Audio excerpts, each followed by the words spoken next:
সন্ধেবেলায় আগের দিন বেরিয়ে এই এতগুলো ফুল কিনে নিয়ে এসেছিলাম, আর ফুলগুলোকে এভাবে বাইরে টানিয়ে রেখেছিলাম যাতে ফুলগুলো একটু টাটকা থাকে। তার জন্য ফুলগুলো এখন তুলে নিচ্ছি। আর আগের দিন তোমাদের বলেছিলাম, বড় মা কিনেছিলাম আর দেখিয়েওছিলাম যে কি করব সেটা তোমাদের পরে বলবো।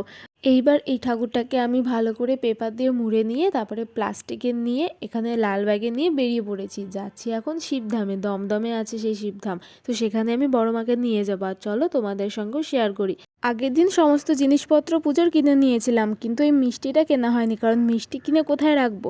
তো তার জন্য মিষ্টিটা আমি পরের দিন সকালে কিনে নিলাম।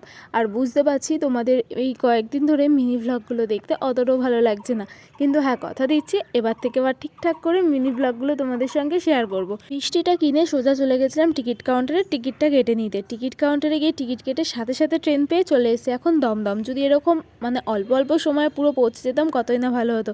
এইদিকে আমি বসে কি করছিলাম ভগবানই জানে।